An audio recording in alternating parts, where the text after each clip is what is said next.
Hello दोस्तों, स्वागत है आपका आपके अपने YouTube channel chemistry with Teju sir पर। तो दोस्तों, जीओसी का चौथा एपिसोड आ चुका है। तीसरे एपिसोड में मैंने आपको क्वथनांक का कंसेप्ट सिखाया और पूरी बुक के अंदर जिस जिस पेज पर जो जो क्वेश्चंस आ रहा था वो क्वेश्चंस मैंने एक कंसेप्ट सिखा करके उस कंसेप्ट पर उन क्वेश्चंस को सॉल्व कराया। आज भी हम कुछ ऐसा ही करने जा रहे हैं, लेकिन किसके लिए? एक गलनांक टॉपिक के लिए और एक विलेयता टॉपिक के लिए। दो टॉपिक्स के लिए काम हम करने वाले हैं। और आज मैंने पेज नंबर पहले से लिख दिए हैं कि 305, 342, 372, 403 नंबर पेज जो बुक के हैं उनमें आपको ये टॉपिक्स मिल जाएंगे जो मैं अभी पढ़ाने जा रहा हूं। इन क्वेश्चंस, इन टॉपिक्स को मैं जो कंसेप्ट बता रहा हूं उसी कंसेप्ट पर इन सारों को सॉल्व करेंगे अपने। चलिए शुरू कर रहा हूं मैं। पहले गलनांक। गलनांक भी क्या होता है? गलनांक होता है वह ताप जिस पर आपने पढ़ा था, पहले छोटी क्लास में पढ़ा हुआ है, वह ताप जिस पर कोई ठोस द्रव में बदलता है उसे गलनांक कहते हैं। और इंग्लिश में कहते हैं मेल्टिंग पॉइंट। क्या कहते हैं? Melting point. तो इसलिए मैं इसको इन सिंपल जो है MP लिखा करूंगा, मेल्टिंग पॉइंट लिखा करूंगा। तो इसका मतलब है जिस प्रकार से क्वथनांक जो है अणुओं के बीच आकर्षण बल पर निर्भर करता था कि आकर्षण बल जितने ज्यादा होंगे उनको दूर करने में उतनी ही ज्यादा एनर्जी लगेगी, उतना ही ज्यादा ताप लगेगा, तो क्वथनांक ज्यादा होता था। बिल्कुल उसी तरीके से गलनांक भी उसी प्रकार से डिपेंड है कि इनमें भी जिनमें अंतराण्विक आकर्षण बल होगा उनको द्रव में बदलना मुश्किल होगा और ताप ज्यादा लगेगा और गलनांक भी ज्यादा होगा। तो इस प्रकार से क्वथनांक की तरह गलनांक भी दो चीजों पर निर्भर करता है। गलनांक भी अंतराण्विक आकर्षण बल पर निर्भर करता है, लेकिन इस अंतर आणविक आकर्षण बल के साथ साथ ये निर्भर करता है अणुओं की पैकिंग पर कि वो आपस में पैक किस प्रकार से हुए हैं। इन दो चीजों पर निर्भर करेगा, एक अंतर आणविक आकर्षण बल पर और एक पैकिंग पर। जो अंतर आणविक आकर्षण बल है वो तो अणुओं के प्रकार पर निर्भर करता है, अणुओं के प्रकार के ऊपर निर्भर करता है कि अणु किस पर, यौगिक के प्रकार पर निर्भर करता है कि यौगिक कौन सा है। यौगिकों के प्रकार पर यह निर्भर करता है कि यौगिक कौन सा है। और पैकिंग जो है, पैकिंग निर्भर करता है कार्बन की संख्या पर। यह ध्यान रखना कि पैकिंग जो है ना ये अधिक प्रभावित करती है गलनांक को। जैसे मैं अब एक चीज बता देता हूं और इसके बाद आप क्वेश्चन करना शुरू करें। जैसे कि आप अगर मान लो बात करें गलनांक की, तो आपने अगर मान लो क्वथनांक की बात करें तो क्वथनांक तो अणु भार के समानुपाती होता था। आपको पता था जैसे जैसे भार बढ़ता है वैसे वैसे बंध बढ़ते हैं और क्वथनांक बढ़ता है, तो अणु भार और क्वथनांक तो एक दूसरे के समानुपाती थे। लेकिन अगर अपने बात करें गलनांक की तो गलनांक ऐसे नहीं है। गलनांक इस प्रकार से है, गलनांक और अणु भार के बीच में ग्राफ खींचा जाए तो 1 नंबर कार्बन वाले अणु का गलनांक कम होता है, 2 वाले का ज्यादा होता है, 3 वाले का कम होता है, 4 वाले का ज्यादा होता है, 5 वाले का कम होता है, 6 वाले का ज्यादा होता है, 7 वाले का गलनांक कम होता है, 8 वाले का ज्यादा होता है, 9 वाले का कम होता है। तो इस प्रकार से इसके अंदर ग्राफ बनता है कि जिसका कार्बन नंबर 1 है, 1 का गलनांक कम, 2 वाले का ज्यादा, 3 का कम, 4 वाले का ज्यादा, 5 का कम, 6 का ज्यादा, 7 का कम, 8 का ज्यादा, 9 का कम। इस प्रकार से इसका ग्राफ बनता है। ऐसा क्यों होता है कि जो सम संख्या वाले हैं उनकी पैकिंग ज्यादा मजबूत होती है, या वो क्या होते हैं, सममित होते हैं, और जो विषम संख्या वाले होते हैं 1, 3, 5, 9, इनका गलनांक कम होने के कारण क्या है, क्योंकि ये कैसे होते हैं, असममित होते हैं। तो असममित की पैकिंग कम होती है, कमजोर होती है, इसलिए इनका गलनांक कम होता है, सममित वालों का गलनांक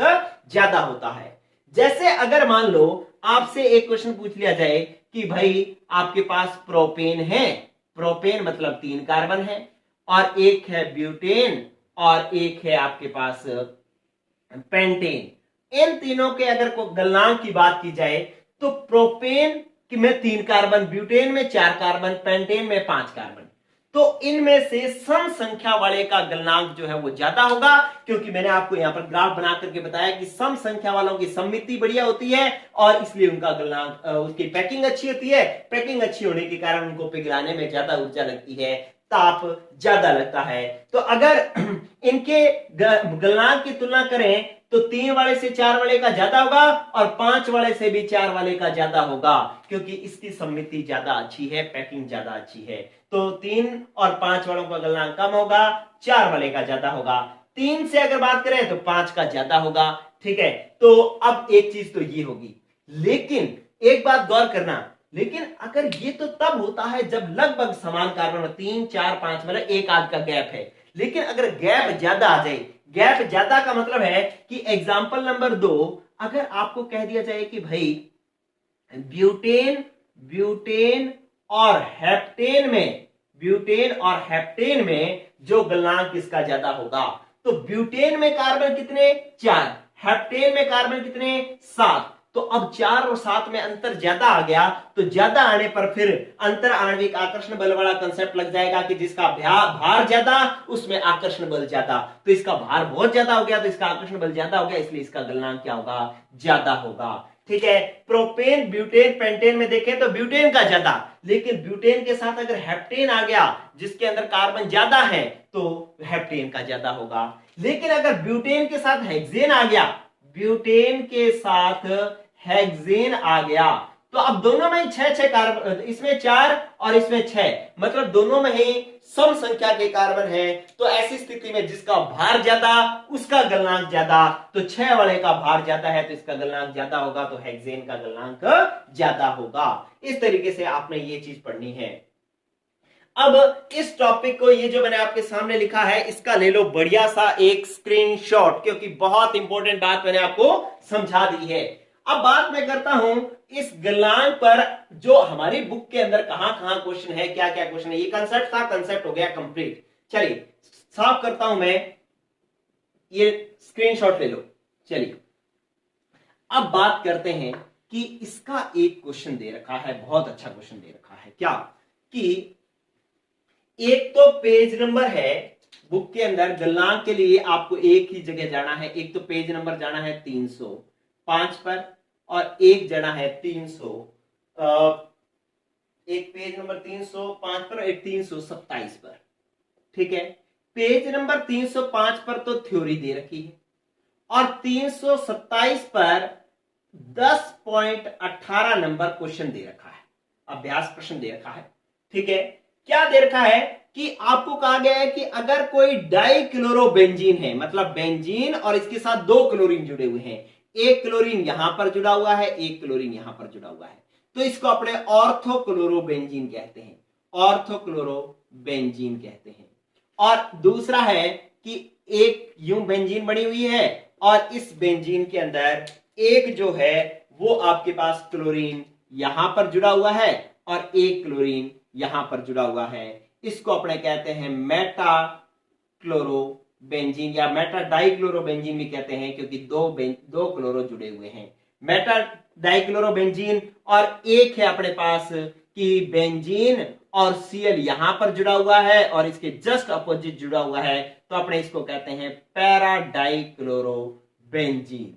अब आपसे पूछा जाता है कि इनमें से गलनांक, 10.18 नंबर प्रश्न यही है कि इनमें से गलनांक सबसे ज्यादा किसका होता है, तो गलनांक सबसे ज्यादा होता है पैरा डाइक्लोरोबेंजीन का। ठीक है, इसका गलनांक जो है, मेल्टिंग पॉइंट जो है वो सर्वाधिक होता है। अब बात आती है कि सर्वाधिक क्यों होता है, क्योंकि ये देखो ये बिल्कुल सम्मित है, ये सम्मित नहीं है, ये साइडें निकली हुई हैं, लेकिन ये बिल्कुल एक्सैक्ट, मतलब इसके साथ दूसरा जो आएगा वो बिल्कुल इसके साथ चिपक जाएगा, तो उसकी इसकी जो है वो सम्मिति, आप शब्द क्या बोलेंगे इसके लिए कि इसकी सम्मिति जो है वो सर्वाधिक है। सम्मिति अच्छी है तो क्या होगा, इसकी पैकिंग अच्छी होगी और पैकिंग अच्छी होने की वजह से इसका मेल्टिंग पॉइंट जो है वो क्या हो जाएगा, गलनांक जो है वो अधिक हो जाएगा। तो आपसे यही क्वेश्चन पूछा गया है कि, और वो 10.18 नंबर क्वेश्चन ये कहता है कि पैरा डाइक्लोरोबेंजीन का गलनांक ऑर्थो व बेटा से अधिक होता है, क्यों? तो आप कहोगे क्योंकि पैरा डाइक्लोरोबेंजीन में की सममित संरचना होती है और इसकी पैकिंग अच्छी होती है, इसकी वजह से इसका मेल्टिंग पॉइंट जो है वो गलनांक जो है वो सर्वाधिक होता है। बस गलनांक का एक ही जगह जिक्र है ज्यादा, वो है यही 2 पेज नंबर पर, जो अब पूरी सिलेबस के अंदर आपको गलनांक शब्द दोबारा पढ़ना ही नहीं, ठीक है? आपके पूरे सिलेबस के अंदर गलनांक वर्ड कंप्लीट हो चुका है दोस्तों, ठीक है? अब अपने बात कर रहे हैं किसकी, विलयता की। अगर ये सीख लिया तो अब गलनांक कहीं नहीं पढ़ना, गलनांक वर्ड ही नहीं पढ़ना दोबारा। चलो अब अपने बात करते हैं, ये स्क्रीनशॉट ले लेना इसका। अब बात कर रहे हैं अपने किसकी, विलयता की। किसकी बात कर रहे हैं, विलयता की। चलो देखें, अब बात करनी है अपने को विलयता की।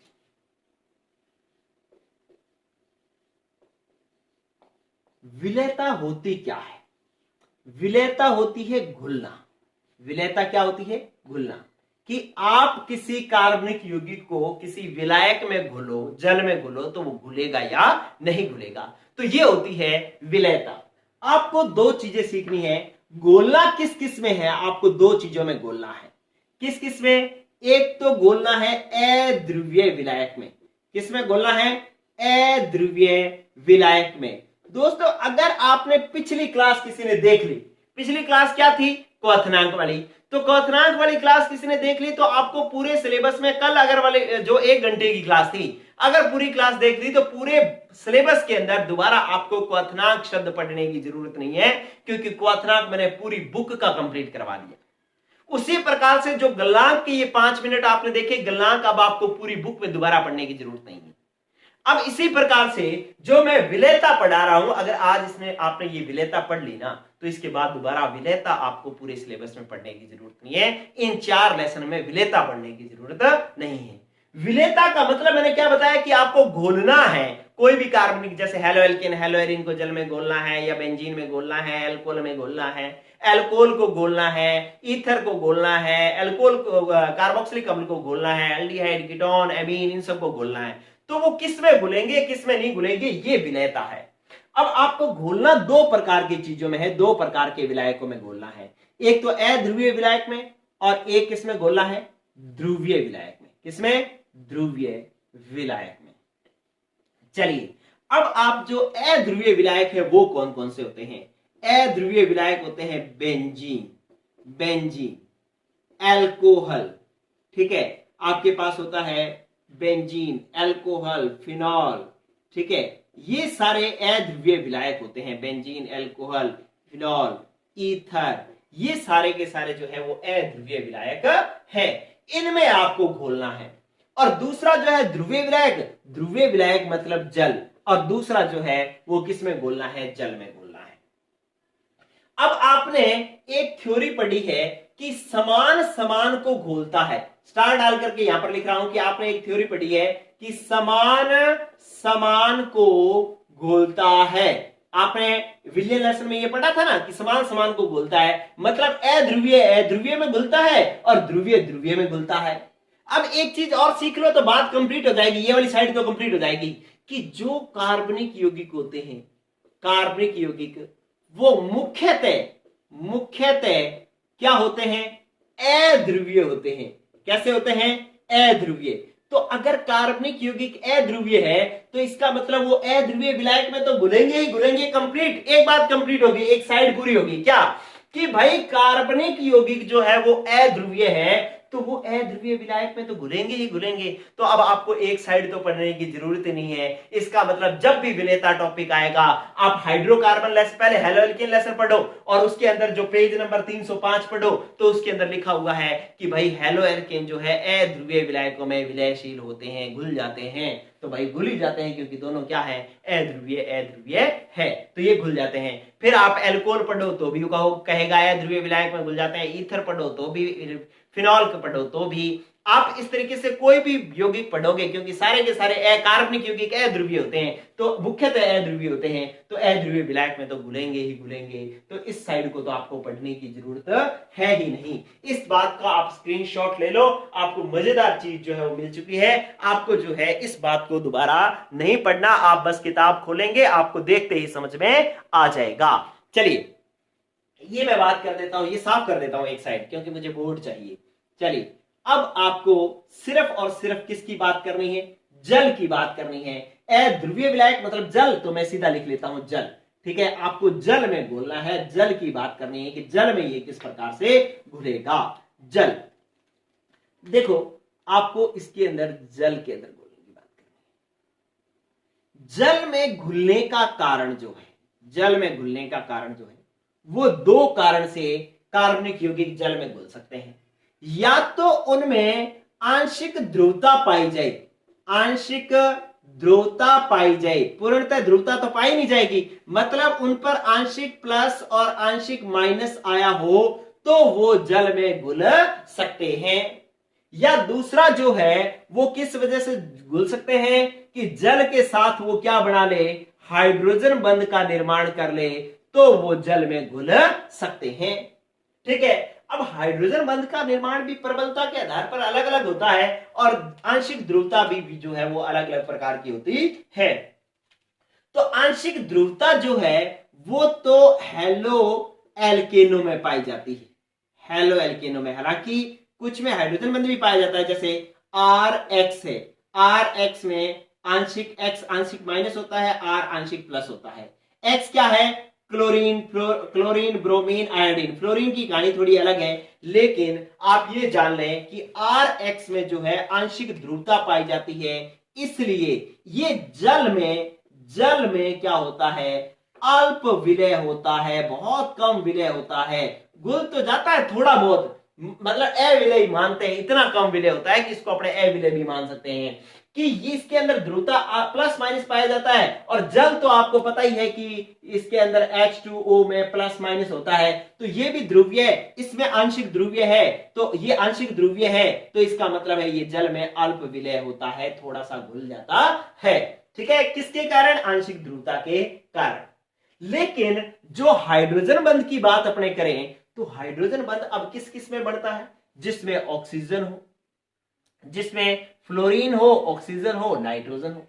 ठीक है, तो अब अपने ऑक्सीजन नाइट्रोजन की बात करते हैं, फ्लोरीन वाला तो इसमें आ जाता है। अब अपने ऑक्सीजन नाइट्रोजन की बात करें तो ऑक्सीजन नाइट्रोजन किस में आता है? देखो अल्कोहल में ऑक्सीजन आ जाता है, तो इसका मतलब अल्कोहल में घुलेगा। अल्कोहल से भी पहले अपने शुरू करते हैं, स्टार्ट से बात करते हैं, तो स्टार्ट में ईथर जो है, ईथर के अंदर ऑक्सीजन आ जाता है, क्योंकि ROR होता है। ऑक्सीजन आ जाने के कारण यहां पर हाइड्रोजन बंध बढ़ेगा, हालांकि दुर्बल बनेगा लेकिन बनेगा, तो इसलिए ये जल में हाइड्रोजन बंध के कारण घुलेगा, ऑक्सीजन आ गया। अब इसके बाद ईथर के बाद कौन होता है? फिनॉल। तो फिनॉल में भी क्या होता है कि बेंजीन के ऊपर OH होता है, अगर OH तो ये भी जल में घुल सकता है। ठीक है, फिनॉल बेंजीन विलय है, इसलिए इसको अलग से पढ़ते हैं। फिनॉल जल में विलय है, ये बात सही है हाइड्रोजन बंध के कारण, लेकिन कम विलय है क्योंकि बेंजीन विलय नीचे बड़ी सारी जुड़ी हुई है। अब ईथर के बाद अपने बात करेंगे किसकी? एल्डिहाइड की। एल्डिहाइड क्या होता है? RC डबल बॉन्ड OH कि इसके अंदर भी ऑक्सीजन आ गया, हाइड्रोजन बंध बढ़ सकता है। फिर आ गया ketone, RC double bond OR, इसमें भी ऑक्सीजन आ गया, हाइड्रोजन बंध बढ़ सकता है। फिर अपने पास आ गया एमीन, एमीन में RNH2 है, इसके अंदर भी नाइट्रोजन आ गया, तो हाइड्रोजन बंध बढ़ सकता है। इसके बाद आया अल्कोहल, अल्कोहल में होता है ROH, तो इसके अंदर भी ऑक्सीजन आ गया, तो ये भी जल में विलय है हाइड्रोजन बंध के कारण। और फिर आ गया अपने पास कार्बोक्सिलिक अम्ल, कार्बोक्सिलिक अम्ल, मैं इसको अलग लिख देता हूं, ये लो मैंने लिख दिया कार्बोक्सिलिक एसिड, कार्बोक्सिलिक अम्ल। कार्बोक्सिलिक अम्ल का सूत्र RC डबल बॉन्ड OOH, इसके अंदर तो दो O आ गए, तो इसके अंदर भी हाइड्रोजन बंध बढ़ सकता है। तो ये सारे के सारे जो है वो हाइड्रोजन बंध के कारण जल में विलय होंगे। कौन? Ether, aldehyde, ketone, amine, alcohol, carboxylic अम्ल। और हेलो एल्केन जो है वो आंशिक ध्रुवता के कारण जल में अल्प विलय होता है। ठीक है। तो इनकी जो जल में विलेयता का कारण जो है वो हाइड्रोजन बंध है, जो मैंने इस साइड लिखा है। लेकिन इनके अंदर जो मैं बात करूं, इनके अंदर जल में इसके अंदर हाइड्रोजन बंध जो है, इनके अंदर दुर्बल हाइड्रोजन बंध बनता है, दुर्बल हाइड्रोजन बंध बनता है। अब दुर्बल हाइड्रोजन बंध के कारण जो है वो क्या होता है कि ये अल्प विलेय होते हैं, अल्प विलेय होते हैं, मतलब इससे तो ज्यादा विलेय होते हैं लेकिन वैसे कम ही विलेय होते हैं। हेलो एल्केन से तो ज्यादा विलेय होते हैं लेकिन वैसे कम ही विलेय होते हैं, अल्प विलेय होते हैं। अब एमीन के अंदर क्या होता है, एमीन, एमीन जो है वो इसके अंदर थोड़ा सा ज्यादा प्रबल विलेय, प्रबल बंध हाइड्रोजन बंध बनता है, इसलिए ये थोड़ा सा अधिक विलेय होता है, अधिक विलेय होता है। लेकिन एल्कोहल और कार्बोक्सिलिक अम्ल के अंदर क्या होता है, प्रबल हाइड्रोजन बंध बनता है, प्रबल हाइड्रोजन बंध बनता है, इसलिए ये जो है वो सर्वाधिक विलेय होते हैं, सर्वाधिक विलेय होते हैं।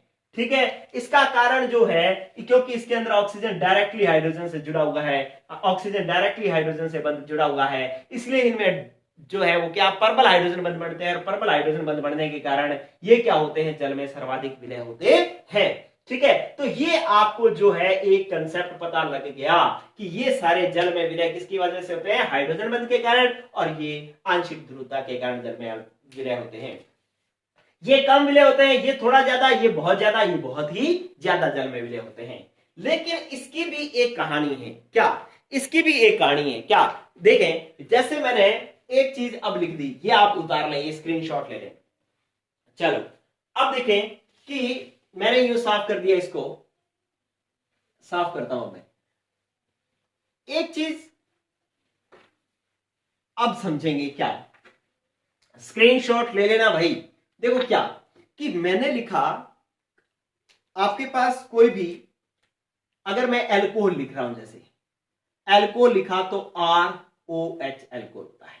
आर क्या है, एल्किल समूह है, एल्किल समूह मतलब कार्बन की श्रृंखला है, और कार्बन की श्रृंखला में कार्बन CH3 CH2 CH2 लगाते जाओ तो उसके अंदर कहीं भी प्लस माइनस नहीं आता, तो इसका मतलब ये क्या है, एल्किल, एल्किल समूह है। एल्किल समूह मतलब कार्बन की श्रृंखला है। अब इस एल्किल समूह में क्या होता है, ये एल्किल समूह होता है वो अध्रुवीय होता है।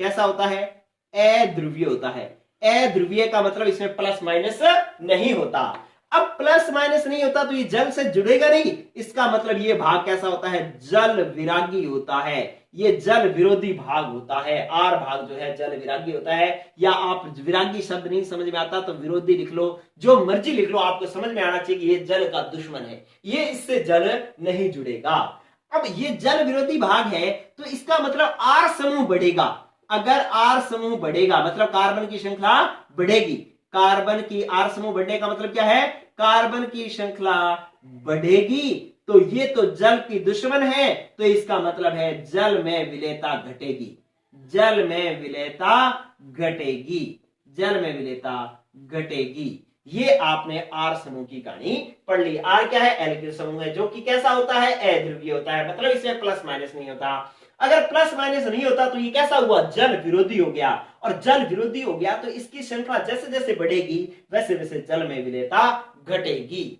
ठीक है, ये एक बात होगी। चलिए अब मैं इसकी बात दूसरी करता हूं कि जो OH पार्ट है, ये माइनस ये प्लस, तो इसका मतलब ये कैसा भाग है, ये हाइड्रोक्सिल समूह है, और हाइड्रोक्सिल समूह कैसा होता है, हाइड्रोक्सिल समूह है।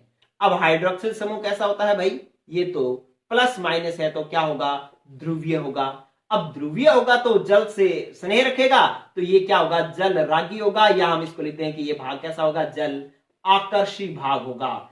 जल आकर्षी भाग होगा तो इसकी संख्या बढ़ने से, OH की संख्या बढ़ने से जल में विलेयता जो है वो क्या होगी, जल में विलेयता बढ़ेगी, जल में विलेयता बढ़ेगी। ये बात जो है अगर आपने समझ ली तो अब मैं इसका एक क्वेश्चन करवाता हूं, आप इसको नोट कर लें, इसका भी ले लें स्क्रीनशॉट, फिर मैं इसका एक क्वेश्चन करवाता हूं। देखें, आपको यूं कह दिया गया कि इनको जल की विलेयता का क्रम बताना है। यहां पर मैं एक एग्जांपल करवा रहा हूं, यहां पे 2 एग्जांपल करवाऊंगा। जैसे इसकी जल में विलेयता का क्रम आपसे पूछ लिया कि CH3OH, फिर लिख दिया CH3CH2OH, और फिर लिख दिया CH3 CH2 CH2 और फिर OH। तो और कह दिया कि इनको जल में विलेयता का सही क्रम बताओ कि सबसे ज्यादा जल में कौन घुलेगा, उससे कम कौन घुलेगा और उससे कम कौन घुलेगा। आपने इधर ये कंसेप्ट सीख रखा है कि यार जिसका आर समूह ज्यादा होगा ना, देखो OH तो सार में एक एक बराबर है, एक एक एक ही है, तीनों में एक एक ही है, लेकिन आर समूह अलग अलग है। इसमें एक कार्बन वाला है, इसमें दो कार्बन वाला है, इसमें तीन कार्बन वाला है। और यहां पर आपने पढ़ा कि जैसे जैसे कार्बन की श्रृंखला बढ़ेगी वैसे वैसे जल में विलेयता घटेगी। घटने का मतलब है कि इसकी जल में विलेयता होगी सबसे कम, ये कम, फिर ये ज्यादा और ये सबसे ज्यादा। इसका मतलब मैथिल अल्कोहल जल में से सबसे ज्यादा घुलेगा, ये उससे कम और ये उससे कम।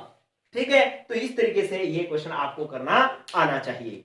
अब एक आपको यूं कह दिया जाता है कि अगर आपसे ये पूछ लिया जाए कि ये मैंने लिखा CH3OH, ठीक है, दूसरा मैंने लिखा CH2CH2OH, यहां पर भी OH और यहां पर भी OH। अगर फिर बात आ जाए CH2CH और CH2, यहां पर OH OH और OH, अगर इनकी जल में विलेयता पूछ ली जाए कि इनमें से कौन जल में सबसे ज्यादा विलय है, कौन कम विलय है, तो अब इसमें कार्बन श्रृंखला का मैटर नहीं है। जब हाइड्रोक्सिल समूह आ गया तो हाइड्रोक्सिल समूह की संख्या मैटर करेगी, फिर इस C का कोई मैटर नहीं रहेगा। अब इसमें OH एक है, इसमें दो है, इसमें OH तीन है, तो भाई जितने OH बढ़ते जाएंगे OH की संख्या बढ़ने पर जल में विलेयता बढ़ती है। यही तो हमने यहाँ पर कंसेप्ट सीखा है। तो इसका मतलब इसकी जल में विलेयता क्या होगी, ज्यादा, और इसमें कम और इसमें सबसे कम। तो इस प्रकार से आप जल की विलेयता में का ये क्वेश्चन भी आप सॉल्व कर सकते हैं। चलिए, ये बात भी हो गई कंप्लीट। अब मैं बात करता हूं, इसका स्क्रीनशॉट ले लें और एक क्वेश्चन करवाता हूं और वो वाले पेज आपको पढ़ने के लिए देता हूं, फिर आपका ये टॉपिक हो जाएगा कंप्लीट। क्वेश्चन नंबर क्या है, इधर देखिए, मैं साफ कर दूं इसको। चलिए, अब आप अपना पहले तो होमवर्क चेक कर लें। क्या मैं होमवर्क दे रहा हूं आपको, होमवर्क चेक करें फटाफट, स्क्रीनशॉट ले लेंगे इसका भी। होमवर्क ये है कि आपको ये पेज नंबर पढ़ना है। कौन सी बुक बोल रहा हूं, NCERT की बुक जो है वो आप इसमें पढ़ेंगे। जिनके पास कोई और यूपी बोर्ड की है, MP बोर्ड की है, राजस्थान बोर्ड की है, पंजाब बोर्ड की है, किसी भी बोर्ड की है, गुजरात बोर्ड की है, तो वो सारे अपने अपने बुक है, क्योंकि सभी बुक्स के पेज तो मेरे को याद नहीं है, तो इसलिए क्या करना है कि आप अपनी अपनी बुक के अंदर ये पेज चेक करना है कि जैसे ही आप हेलो एल्केन लेसन खोलोगे तो उसके अंदर पहले तो उसका नामकरण आएगा, संरचना आएगी, नामकरण आएगा, बनाने की विधियां आएगी, उसके बाद लिखे होंगे उसके भौतिक गुण। तो भौतिक गुणों में जो विलेयता टॉपिक है वो आपको अपनी अपनी बुक में पढ़ना है। लेकिन जिनके पास NCERT बुक है वो पेज नंबर 305, 342, 372 ये पेज नंबर पढ़ेंगे तो आपका जो है ये टॉपिक कंप्लीट हो जाएगा। जो मैंने समझाया है वही कुछ उसमें लिखा हुआ है। एक बार रीडिंग मार लेंगे, रट्टा मारने की कोशिश नहीं करेंगे, आपका जो है ये टॉपिक हमेशा के लिए कंप्लीट हो गया। जिंदगी में आपको दोबारा जब भी आप केमिस्ट्री सेकंड की बुक खोलोगे और ये पेज नंबर आएंगे तो इन पेज को बिना देखे आगे निकाल देना, आपको इसमें से कभी भी क्वेश्चन गलत नहीं होगा। चलिए, एक बात मैं आपको लास्ट जो पेज नंबर 403 है उस पर एक प्रश्न लिखा हुआ है, वो प्रश्न सॉल्व करवा देता हूं मैं आपको। क्या प्रश्न लिखा हुआ है कि समान अणुभार वाले एमिनो की तुलना में एल्कोहलों की जल में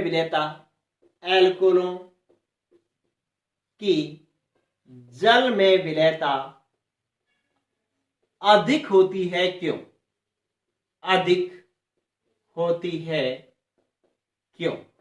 ये क्वेश्चन जो है आपको आना चाहिए। अब ये प्रश्न कई बार पेपर में पूछा भी गया है। आप बना लो ना क्या कि ROH और RNH2, ठीक है, दोनों की जल में विलेयता देखनी है। आंसर बता रहा हूं मैं आपको, तो 403 नंबर पेज वाला ये क्वेश्चन है। 403 नंबर पेज को वैसे भले दोबारा मत देखना, ये मैं क्वेश्चन करवा देता हूं, यही क्वेश्चन है इंपॉर्टेंट इसका। चलिए, क्या है कि यहां पर ये दोनों ही किस वजह से घुलते हैं, दोनों ही हाइड्रोजन बंध के कारण घुलते हैं, दोनों विलय हैं, लेकिन ये ज्यादा विलय है, ये कम विलय है, ये पूछ रहा है वो क्यों। तो आप दोनों ही हाइड्रोजन बंध के कारण घुलते हैं। इसमें कौन है, ऑक्सीजन, और ऑक्सीजन की विद्युत ऋणता क्या होती है, विद्युत ऋणता होती है अधिक, और अधिक विद्युत ऋणता वाले जो तत्व होते हैं वो परबल हाइड्रोजन बंध बनाते हैं। परबल हाइड्रोजन बंध बनाते हैं किसके साथ? जल के साथ। जल के साथ परबल हाइड्रोजन बंध बनाते हैं और परबल हाइड्रोजन बंध बनाने के कारण जो है ये जल में अधिक विलय होते हैं। जल में अधिक विलय होते हैं। और ये यहां पर क्या आया? नाइट्रोजन उपस्थित है और नाइट्रोजन की विद्युत ऋणता ऑक्सीजन से क्या होती है? विद्युत ऋणता जो है ऑक्सीजन से कम होती है और कम होने के कारण ये जल के साथ कम परबल हाइड्रोजन बंध बनाता है। कम परबल हाइड्रोजन बंध बनाता है और कम परबल हाइड्रोजन बंध के कारण ये जल में अल्कोहल की तुलना में कम विलय होता है या अल्प विलय होता है। ठीक है, तो ये जो है आपका एक क्वेश्चन हो गया कंप्लीट पेज नंबर 403 पर जो दे रखा था। और ये 3 पेज जो है 305, 342, 372 आप पढ़ लोगे तो अब आपको विलयता टॉपिक जो है दोबारा पढ़ने की जरूरत नहीं है। तो ये है जीओसी की पावर। अगर आपको समझ में आई है तो जीओसी का मतलब समझ में आया कि यह टॉपिक पढ़ा और एक साथ 4 लेसन के सारे टॉपिक एक साथ कंप्लीट हो गए। अब आपको बार बार, जैसे मैंने halo alkane hello arene chapters पढ़ाया शुरू किया तो उसमें भौतिक गुण आए तो वहां पढ़ाऊं, फिर मैं एल्डिहाइड कीटोन में पढ़ाऊं या फिर मैं फिनॉल में पढ़ाऊं, अल्कोहल में पढ़ाऊं, तो बार बार पढ़ाने की जरूरत नहीं है। अब एक बार पढ़ लिया, आगे के आपने सारे कंप्लीट कर लिए, अब बस खत्म। ठीक है, तो इसी तरीके से अब हम नेक्स्ट रासायनिक गुणों की तरफ बढ़ेंगे और कल मैं आपको सिखाऊंगा, अगले एपिसोड में जो मैं सिखाऊंगा वो सिखाऊंगा बंध का वियोजन, कि इनमें बंध किस प्रकार से टूटते हैं। ठीक है दोस्तों, तो आज के लिए इतना ही। पढ़ते रहे, गुड बाय। अभी तक कई बच्चे जो हैं वो जीओसी नहीं देख रहे हैं। पहला एपिसोड तो देखा है लेकिन उसके बाद के एपिसोड बीच में छोड़ रहे हैं, तो छोड़े नहीं, हर क्लास इंपॉर्टेंट है। अगर आपको केमिस्ट्री सेकंड की जिंदगी भर की समस्या हल करनी है, सिर्फ 12th की नहीं, आगे भी ये चीजें आपको इसी तरीके से काम में आएंगी। ठीक है दोस्तों, गुड लक, बाय, पढ़ते रहो।